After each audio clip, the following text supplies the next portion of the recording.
It's amazing how sometimes the story of a single, solitary tree can actually reveal this century-long conflict over the very soul of a forest. So yeah, let's get into it. Okay, so this is the image that really started it all. I mean, look at it, a lone giant just standing there defiantly in this sea of stumps. It's shocking, right? It's almost surreal. And you just can't help but ask, in a place where every other tree was cut down, why was this one spared? All right, so to answer that question, we got to get properly introduced. Meet Big Lonely Doug. This is a true giant of the forest. And I'm not kidding, it's actually the second largest known Douglas fir in all of Canada. But what's really staggering is the scale of time we're dealing with here. This tree, it's estimated to be about 1,000 years old. Just think about that for a second.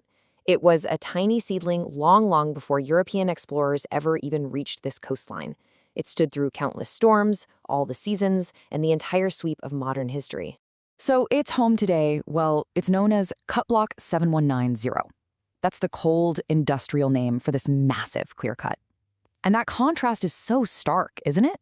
This ancient, living thing versus this industrial designation. That contrast right there, that's at the very heart of the tension in this story. But here's the thing. The tree didn't save itself. And the human side of this story, well, it has a twist you probably won't see coming. It's all about a logger's secret. Okay, so the story that most people know, it kind of starts here. In 2010, you had these activists from the Ancient Forest Alliance. They were out exploring the area, documenting clear cuts, when they just stumbled across this magnificent survivor. They took pictures, they gave it the name Big Lonely Doug, and they turned it into this powerful global symbol for the fight to save old-growth forests. But that's not the whole story. Not even close, because someone made a very conscious decision to save this tree before any activists ever laid eyes on it. So who was it? Well, it was this man, Dennis Cronin. And get this, he wasn't an activist. He was a logger, a forest engineer actually. His job was to survey the land for the timber company. And before that clear cut even began, he's the one who personally walked up to this tree and wrapped it in that green leaf tree tape. So yeah, the person you'd least expect, he's the tree's original savior. And it's a fact his wife, Lorraine, would later have to remind the world of. For Dennis, you see, this wasn't just some professional decision. It became a personal legacy, something his family holds onto with just immense pride. Now, this choice that Dennis Cronin made, it didn't just happen in a vacuum. It happened right in the middle of a much larger conflict, what people call the War for the Woods, which has been raging in these forests for decades. And to really get what's at stake here, you have to understand the difference between what you're seeing. On one side, you have an old-growth forest. We're talking a complex, ancient ecosystem, trees of all different ages, incredible biodiversity, thousands of years of history. And on the other side, a tree farm, which is basically a crop. It's replanted and then harvested every 50 years or so. There's a saying from one activist group that puts it perfectly. A tree farm is not a forest.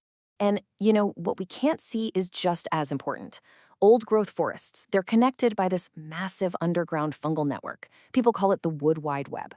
It's basically an internet for trees. It lets them share nutrients, even send warning signals to each other. And when an area gets clear-cut, that entire underground network just dies. It can take decades, maybe even longer, to come back. The connections above ground are just as wild. In these coastal forests, you've got this beautiful, delicate cycle that connects bears, salmon, and the trees themselves. So it goes like this. Bears drag salmon from the rivers into the forest. Then, the salmon carcasses decompose, and they fertilize the soil with nitrogen. And the trees, they soak up that nitrogen, grow super strong, and their roots stabilize the riverbanks for the next generation of salmon. It's this perfect, amazing loop. And this sense of loss, this feeling that we're losing more than just wood when these ancient ecosystems are logged, it's not new at all. The famous Canadian artist Emily Carr wrote about it almost a century ago. She said they were chewed into utility, with all the woodsiness extracted and nothing left but wood. Woodsiness, I love that. She just perfectly captured that feeling of the very essence of the forest being taken away. So, what happens when a logger's quiet, private decision suddenly becomes this huge public spectacle? Well, this is how an icon is born.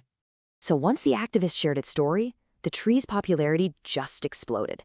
I mean, there was an Adopt an Ancient Tree campaign, which gave people this really personal connection. Tourists started flocking to the site. And the nearby town, Port Renfrew, which used to be this struggling logging community, did something pretty amazing. It totally rebranded itself, building a whole new economy around its giant tree. The tree's fame reached some truly bizarre places. It actually showed up in a social media ad for tampons. Seriously, they used its height as a unit of measurement for plastic waste. I mean, when a tree from a remote valley ends up in a tampon ad, I think it's safe to say it has become a true cultural icon. So, after all of that, what's the ultimate legacy of this one tree? What does it all really mean? Well, first we have to go back to the human story. Dennis Cronin, the logger who saved the tree, he passed away from cancer in 2016.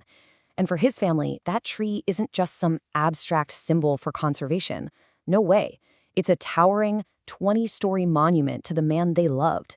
And this, right here, is where the whole conflict is just perfectly captured. The activists, they call it Big Lonely Doug, a name that makes you think of loss, isolation, a call to action. But the logging company? They prefer to call it the Dennis Cronin Memorial Tree, honoring one of their own. You have these two names, and they represent two totally different ways of seeing the very same tree. And that leaves us with the fundamental question at the very heart of this story. What is the true value of a tree like this? Is it worth more harvested as timber for an old economy, or is it worth more standing as an icon for a new one? Because in the end, the story of Big Lowly Doug, it isn't really just about logging versus activism. It's about how we see a forest. And when it comes right down to it, it's about what we as a society choose to value.